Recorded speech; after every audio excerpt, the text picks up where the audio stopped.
Este informe de la Auditoría Superior de la Federación de febrero de este año va a estar disponible desde ahora para que ustedes tengan todos los elementos, porque es un informe amplio del mal manejo de los fideicomisos. Ahora sí, María Elena, por favor.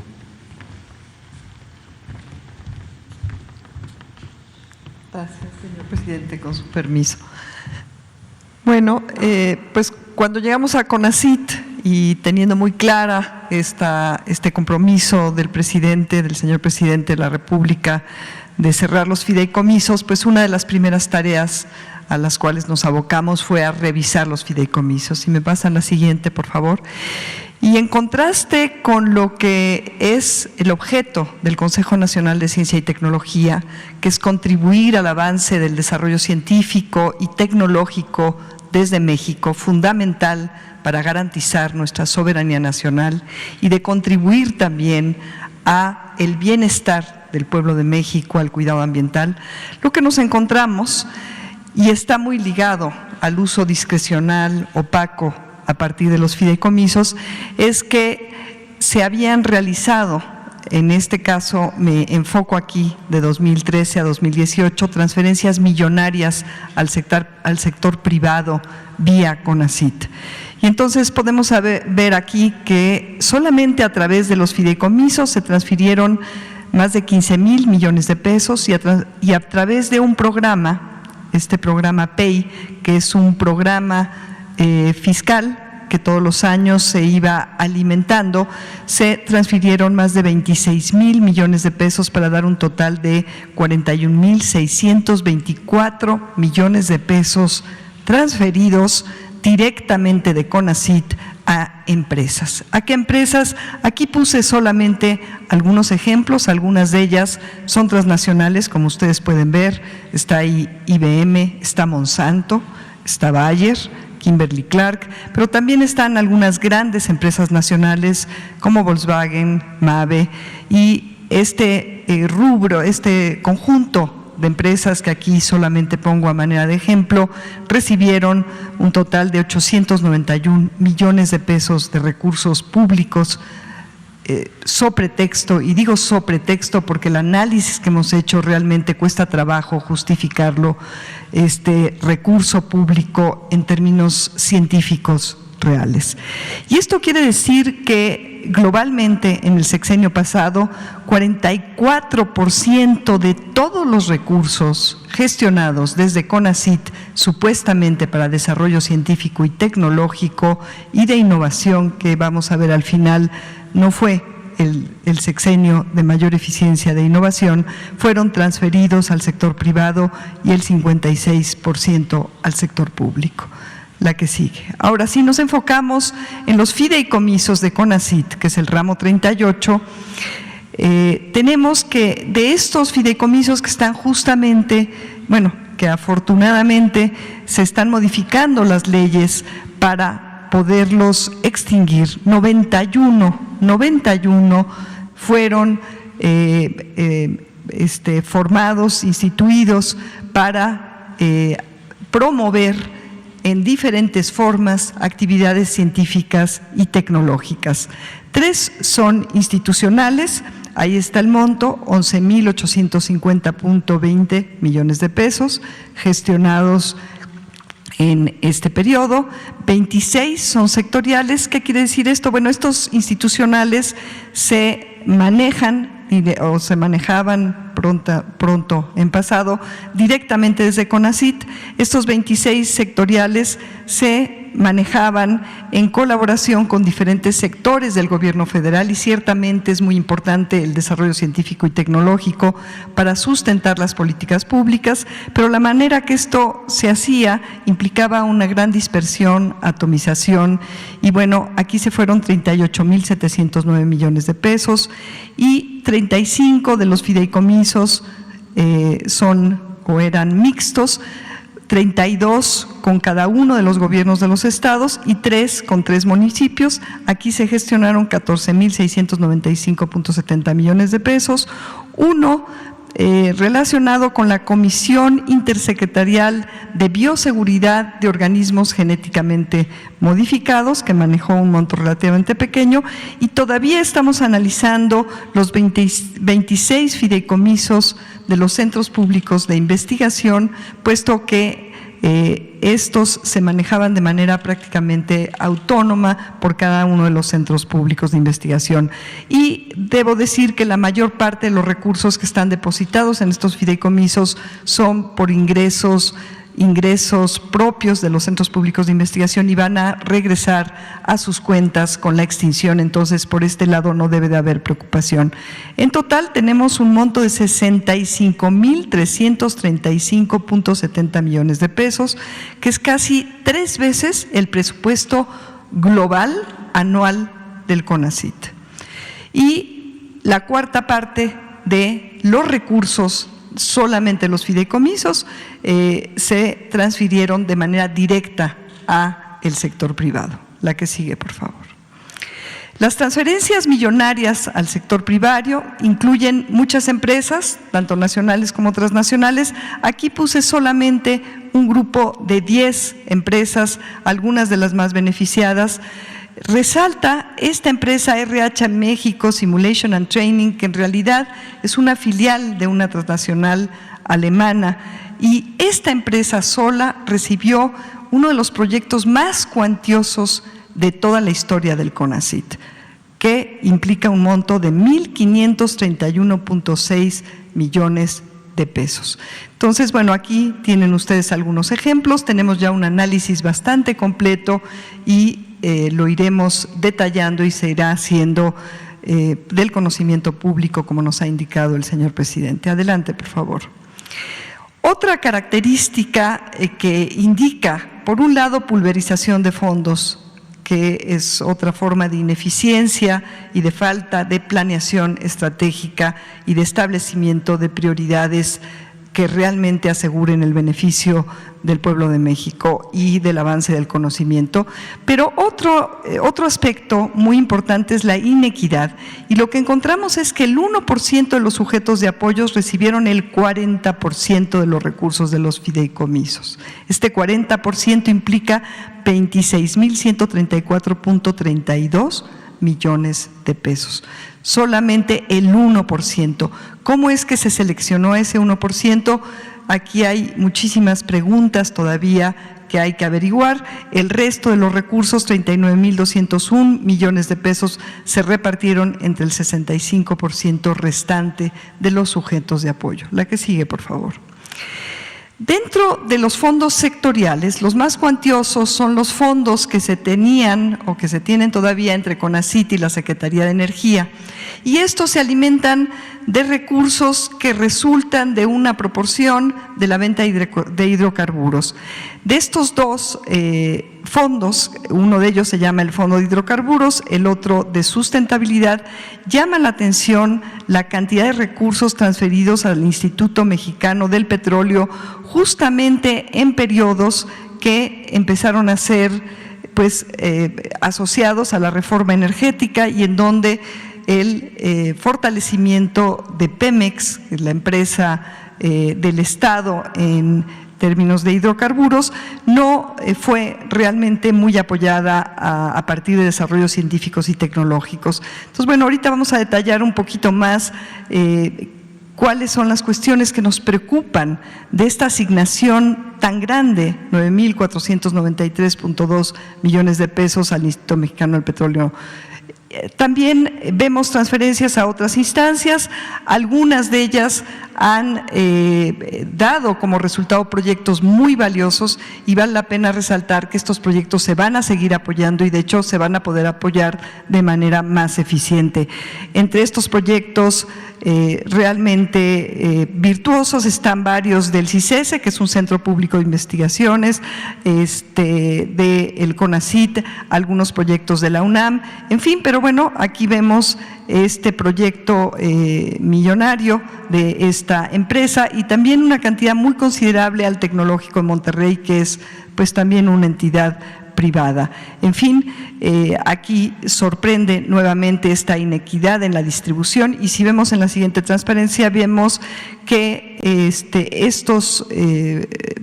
monto, 9,493 millones de pesos, se distribuyó en 39 proyectos, el 23% de estos proyectos fueron transferidos a empresas o centros de investigación extranjeros. Esto también sorprende porque si bien es una institución pública que pareciera que está realizando investigación en favor, por ejemplo, de la empresa del Estado más importante en términos de la explotación de estos hidrocarburos, que es Pemex, bueno, sorprende que casi la cuarta parte de estos recursos se hayan transferido a empresas o instituciones extranjeras. 4 de ellas con recomendaciones de terminación anticipada por irregularidades. En todos los proyectos y fideicomisos hemos estado dando terminación anticipada y recuperando bastantes fondos para el erario. Hay varios proyectos irrelevantes para el sector energético, no se acreditó el sustento científico ni tecnológico en varios de ellos, los resultados son deficientes en muchos casos. La que sigue, por favor. Aquí están justamente algunos de estos proyectos ya detallados con quienes son los colaboradores extranjeros, los montos que se derivaron de las transferencias desde este fideicomiso de hidrocarburos al Instituto Mexicano del Petróleo. La que sigue, por favor. Bueno, los otros fondos que también nos llamaron la atención desde el inicio y empezamos a gestionar con los gobernadores de los estados para irlos cerrando porque veíamos cuestiones muy preocupantes como las que les voy a resumir a continuación y son solamente algunos ejemplos.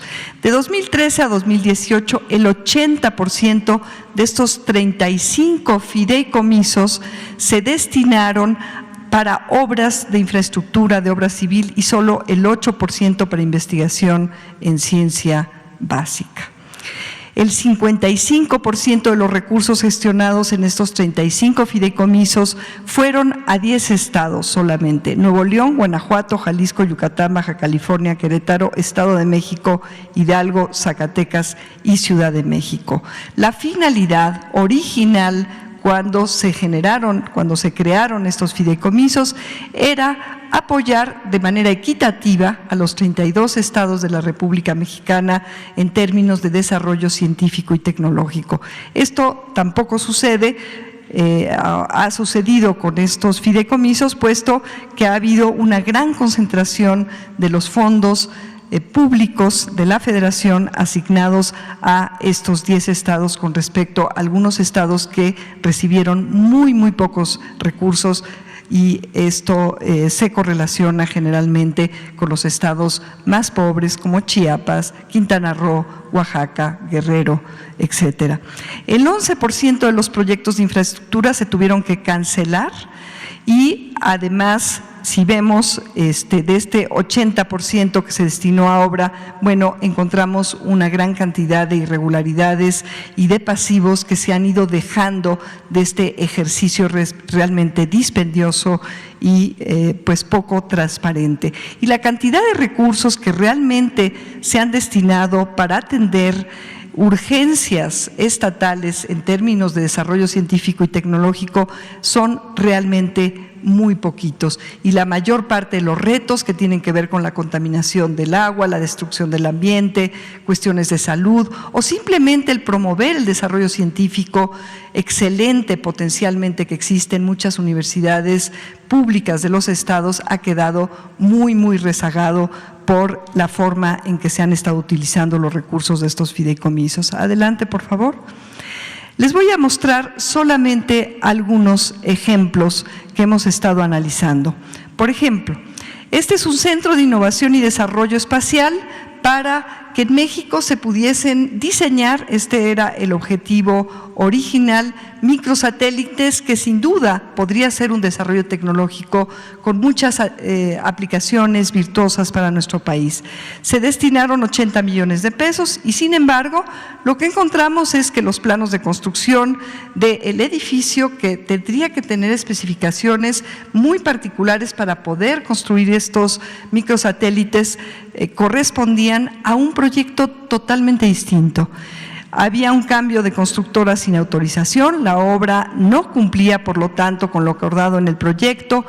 Encontramos sobrecostos. La Secretaría Administrativa del Gobierno del Estado de México ministró más de 40 millones de pesos sin atender las observaciones de CONACYT y se ejercieron recursos después de que se dio por terminada anticipadamente esta obra.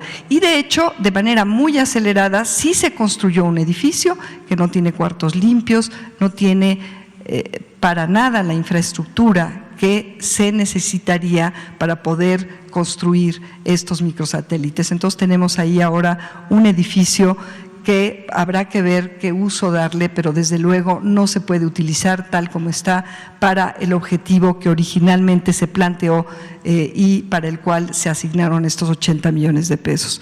Adelante, por favor. Este es otro ejemplo, es un centro de investigación y desarrollo en agrobiotecnología alimentaria en Hidalgo. La obra civil está inconclusa, hay fallas estructurales, hay pagos dobles. Aquí se asignaron 100 millones de pesos, el 60% se destinó para la obra civil de 2 edificios, solo se construyó un edificio y el segundo quedó en obra negra.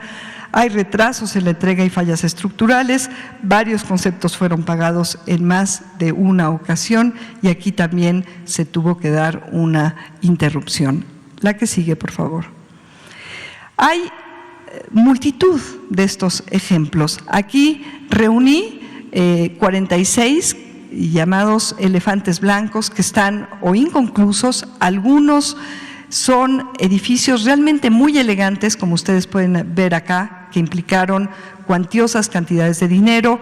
Tenemos aquí esta primera integración de 783 millones de pesos, 708,014 pesos y pues gran parte de estos edificios están prácticamente vacíos, están subutilizados, habrá que ver qué destino darles para realmente aprovechar esta gran inversión que hoy por hoy está convertida en un gran pasivo, incluyendo algunos edificios como este que está en el centro, que no están concluidos, que están básicamente en obra negra. Y estos están distribuidos por diferentes estados de la República, pero obviamente aquellos estados que recibían mayores cantidades de recursos tienen presencia de este tipo de pasivos con mayor frecuencia. Adelante, por favor. Este es un caso que tiene que ver con el FOINS. El FOINS es uno de los fideicomisos institucionales, digamos, más virtuosos en términos de que gran parte de este recurso ciertamente se ha destinado históricamente para el apoyo de la investigación científica en diversas universidades. Sin embargo, encontramos algunos ejemplos preocupantes. Este tiene que ver con el Foro Consultivo Científico y Tecnológico ACE, una asociación civil que, bueno, pues ha estado mucho en los medios y aquí pongo simplemente un ejemplo de fondos asignados a esta asociación a través del FOINS, porque esta asociación recibió muchos más fondos de programas fiscales. El FOINS no tiene por objeto el financiamiento del presupuesto interno de asociaciones civiles como es esta. El recurso fue usado para comprar un inmueble, pago de nóminas, celulares, gasolina, tintorería, etcétera, etcétera. Hay irregularidades graves en el manejo y administración de recursos y la ex coordinadora transfirió los recursos al Foro Consultivo Científico y Tecnológico cuando era directora adjunta del CONACYT. También, no solamente a partir de este fideicomiso, sino de otros recursos del CONACYT. La que sigue, por favor. Tenemos aquí un consorcio, aquí solamente he dejado los recursos que podemos asociar directamente a uno de los fideicomisos, pero estos consorcios que se generaron a partir de integrar o asociar varios centros públicos de investigación en esta figura que realmente no está asentada en la Ley de Ciencia y Tecnología, lo que les permitió es asignar de manera distribuida en algunos centros que no sabemos muy bien cómo es que se escogieron para integrar estos consorcios, pero que ciertamente les permitió asegurarse recursos de diferentes fuentes. Repito, aquí tenemos un estimado todavía solamente de los que pudimos cerciorarnos que correspondían a proyectos de este fideicomiso FORDECIT, y también se les asignaron 17 catedráticos, que son estos investigadores jóvenes que se apoyan por recursos fiscales anuales. Se hizo una transferencia de recursos millonarios, como se puede ver acá. Se nombró a la doctora Ana Díaz Aldret como gerente de este consorcio. Ella en ese entonces, no sé si ahora todavía, esposa del exdirector general del Consejo Nacional de Ciencia y Tecnología, el doctor Enrique Cabrero, quien había sido investigador y es actualmente investigador del CIDE, que es uno de los centros públicos de investigación que son parte de este consorcio, y de hecho a este centro público de investigación se le asignó la tarea de generar los consorcios, es decir, un proyecto por 30 millones de pesos que también tiene problemas y que es parte de este monto y que inclusive todavía estamos discutiendo con ellos. Bueno, hemos encontrado gastos por muchísimos viajes al extranjero, recursos administrados por diversos centros públicos de investigación que formaban estos consorcios. De estos hay varios ejemplos. Hemos platicado con los directores de los centros públicos de investigación y acordado que estos consorcios obviamente ya no se van a seguir apoyando. Este centro se presentó en 2017, se tuvo que cerrar en 2018, finalmente no se construyó y se gestionó por parte de esta administración la devolución de parte de los recursos. Los catedráticos quedaron pues sin ni siquiera un lugar para poder trabajar, ya estaban contratados pero no tenían un lugar físico para trabajar, una organización institucional. Actualmente están apoyando diversos proyectos muy interesantes, entre ellos algunos de SEDATO de desarrollo urbano, puesto que es un centro que tenía que ver con desarrollo urbano. La que sigue, por favor. Bueno, y ya para cerrar, quisiera yo compartirles a ustedes y pues a todos los que nos escuchan, que solamente la administración de estos fideicomisos, pagando cuotas a los bancos, a los despachos, a las nóminas, ha implicado durante estos años atrás un costo de administración y de operación de más de 500 millones de pesos. Y esto es realmente pues sorprendente, porque en 2017-2018 el CONACYT no asignó un solo peso para ciencia básica y muchos investigadores quedamos sin apoyo de investigación, y cuando yo veo este gasto para mantener estos fideicomisos, bueno, me parece que es obvio que en aras pues de la transparencia y de la eficiencia administrativa y de la honestidad para con el pueblo de México, que aporta todos estos recursos, y para el avance de la ciencia, es una muy buena noticia que se vayan a cerrar. Y finalmente, en la última transparencia, les muestro una gráfica, bueno, una pequeña imagen de algo que ya había compartido con ustedes a través de este foro, y es que el CONACYT de 2013 a 2018 ganó 7 lugares en términos de gasto para innovación. Y bueno, al ver ya con detalle cómo se fueron ejerciendo estos recursos a través de los fideicomisos, nos sorprende este aumento en gasto. Pero sin embargo, y paradójicamente, y ahora explicado por estos y muchos otros ejemplos que tenemos, la eficiencia disminuyó 16 lugares en este mismo periodo. Y eso es todo. Muchas gracias. Muchas gracias, señor presidente.